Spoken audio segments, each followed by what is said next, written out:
In this episode, we're gonna approach another technique which it's not useful, it's very useful, and I've already encountered multiple situations when I needed to use that technique.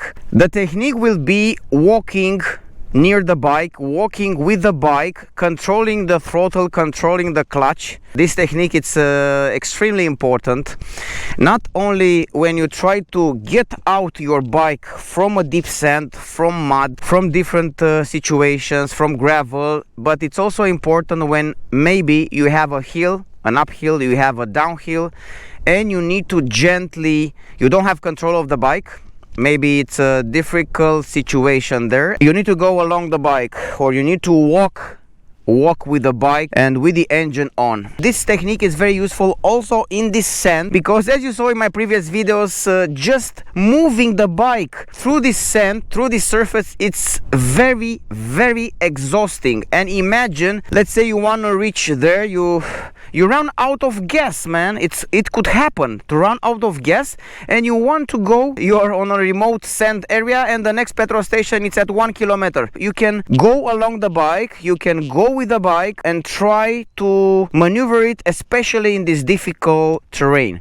So we're gonna give it a try. We're gonna see how can we control the acceleration, how we can control the throttle and the clutch. We need to have a safety position with our feet. We just want to gently use the throttle and the clutch, the same way which we did when we took out our bike from the sand.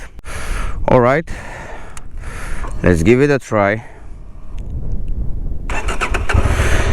It's very important to have the bike as straight as possible, in my opinion, in order not to lose the grip on the rear, especially on this type of surface. Check out the sand, now it's dry. It has a medium depth.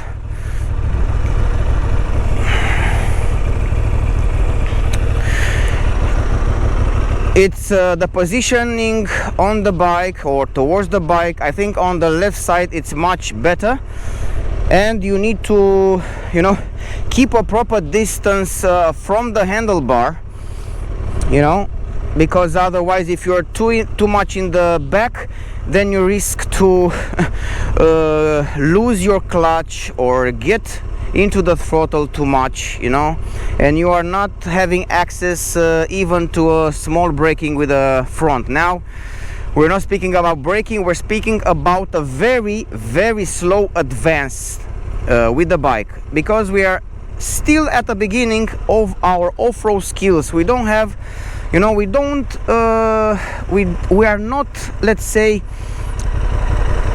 secure or very sure about the skill. We're gonna take it really easy. All right, first we need to take out this traction control, because on this type of surface we need traction, that's for sure, even at very low speeds. All right, we take out the side stand, we put it in the first gear, and now gently we advance.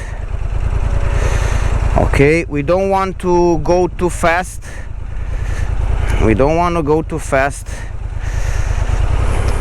I think it's also a chance that you don't need to use the throttle and use the idle of the engine to advance. Let's check out this one. Maybe it's working, maybe it's not.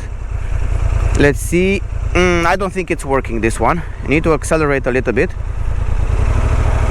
But again, because you're pushing the bike, this is easy as long as you control the clutch. As long as you control the clutch, you can stop, for a bit. But as long as you control the clutch and you are in the command of the clutch, nothing bad can happen. So you need to keep the clutch. I would imagine if I had a DCT gearbox, how will I do it?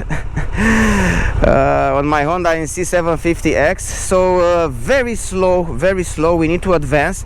Keep in mind that you have some obstacles on your legs. You have the foot peg, which can act like an obstacle on your leg. You're coming here, and you might want to accidentally grab it with your boot. You know, you need to be aware of what's happening on the left side of the bike where you are positioned. Even if we started to learn this technique on a straight road, this is a difficult surface. This is a sand, and advancing through sand can be really challenging. You don't want to go too fast. Go as much as you're comfortable, you know, and as much as you're having enough grip on the bike. Anyway, you don't want to exhaust yourself. You're getting more exhausted if you are on the bike trying to balance the bike even at this high speed. So it's better to use this technique. The bike now feels weightless if it's straight.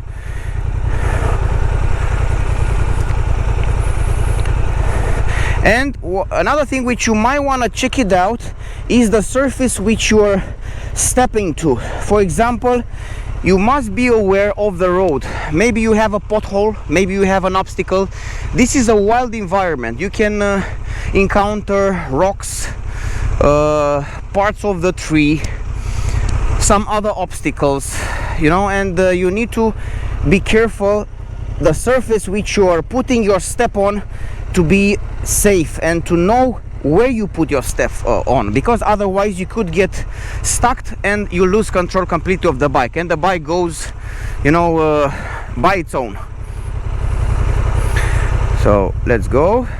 Once you have proper momentum, you can memorize the positioning of the clutch as long as the throttle is on the same level.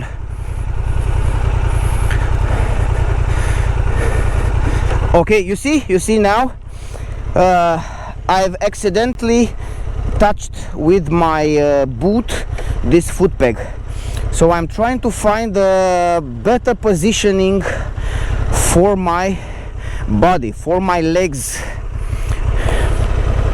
Maybe will be behind the foot peg, or I need to go slower, or I need to have an angle.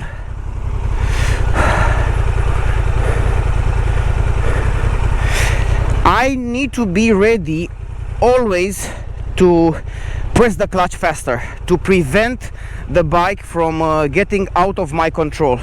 The clutch is the most important here because it will stop your bike, otherwise everything gets lost. So now I'm not using the throttle, it goes on its idle, so I'm using the bike's idle now. And maybe because I have this momentum, maybe I can grab the bike from the side, but I rather, if I grab the bike from the rear rack and just go with it, I don't have control anymore to the handlebar with two hands. I need you know, I can see the speed on the tachometer. It's 3 km per hour. It's a constant speed. Now we encounter a difficult part with the bigger sand, and we need to adapt. We need to be prepared for sliding the rear a little bit, but the bike, it's weightless. It doesn't have pressure on the rear. It's balanced perfectly somehow without me needed to be balanced on top of it.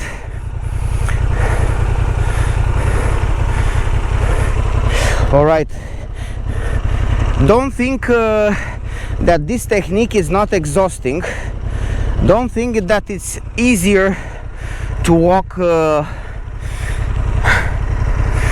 don't think that it's easier to walk near the bike. Is not. And consider that you need to turn. Let's give it a try and turn now with the same technique, but this time we're gonna turn from the side of the back, from the side of the bike. We're not gonna be on the bike. We're gonna try to turn the bike, and believe it or not, I think it's safer to turn the bike without the engine on, because when turning the bike you need to move the throttle, you need to move the handlebars, and I just think, I don't know for sure, it's just my presumption, that it's much more safer, even if it's harder or it consumes more energy. I think it's more safer to turn the bike without engaging the engine. So I'm gonna stop the engine and try to use my technique somehow to turn the bike. I see the terrain. If I'm turning the back on the left side, I have an uphill and it will be more challenging. I think getting the bike gently on the right side, it's more like a straight area, and I'm gonna give it a try. First go to the right and then I'm gonna go to the left. Okay, now I go back.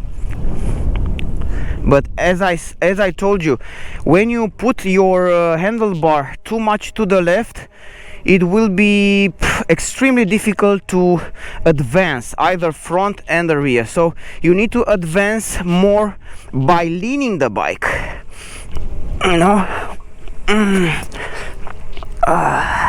You see, the bike doesn't curve. Okay, you saw what's happening. I was basically dragging the front through the sand, and it's quite difficult. It's quite difficult. Okay, now I use the momentum. I need to make it somehow.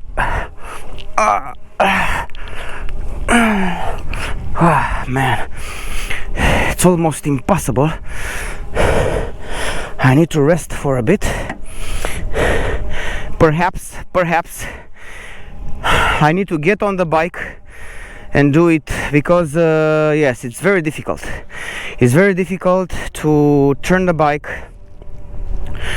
Look what's happening, you know.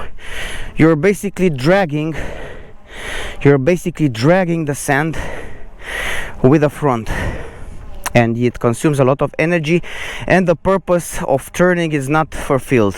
You cannot turn by just twisting it doesn't work. It doesn't work like that. So what we're gonna do, I'm gonna get on the bike and try with the acceleration. Even though I'm forced to go over there, I'm gonna make this technique by standing on the bike. Or I have the possibility to go there and use the gravity. I think I'm gonna go on the right side just for safety reasons.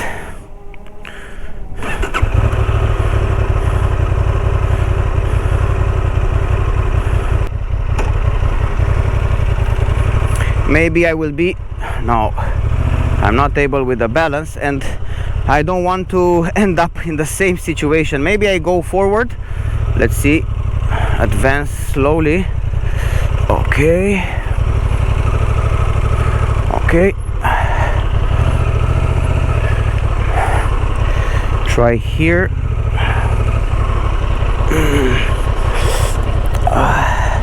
It's a little bit easier. Need to not dig a hole again on the sand. Okay.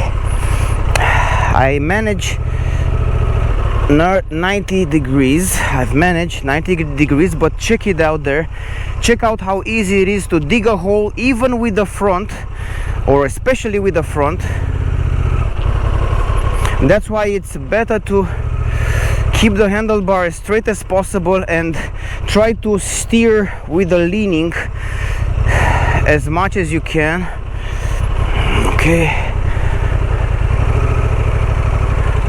and this is it. Okay, now let's continue our journey of pushing the bike on a much difficult section. This is a much deeper sand.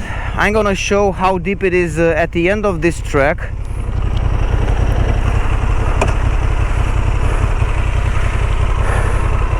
Let's advance. All right, it's working.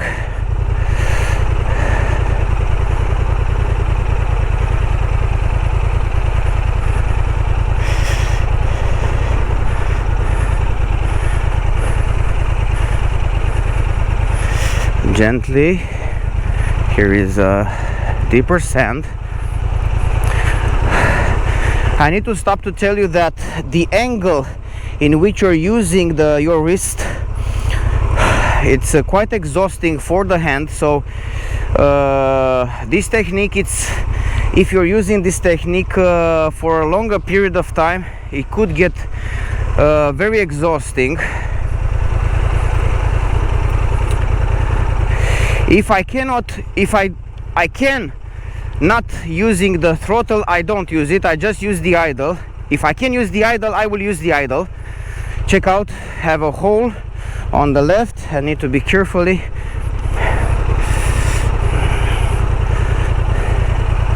Okay, now I'm using only the idle. Only the idle it's used to advance. This is ride by wire. The advantages of ride by wire.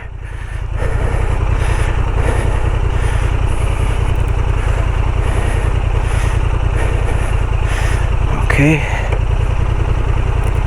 I think the speed is too much. You need to adapt the speed according to the terrain.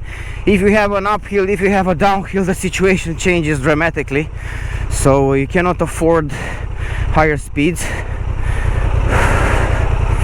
So once you left with the throttle, you can keep a constant speed, but you need to keep the front straight, that's for sure, and the bike straight. Of course, there is a technique of turning the bike 360 from this position, but this is a way more advanced technique that I'm used to try right now, that I'm comfortable to try right now. So you see, I'm grabbing my feet with from the foot peg.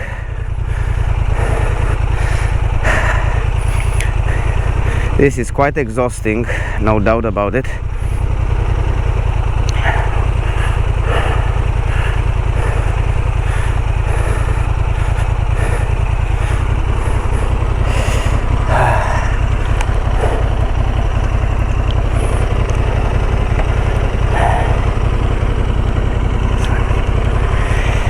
You might encounter this situation when you want to rest and you cannot place your bike on the side stand because look at the side stand, you know. So the only option is to continue.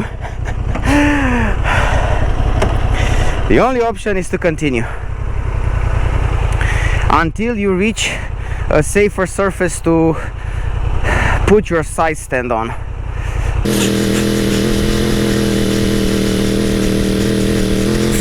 So, how much energy I've used? Quite a lot of energy.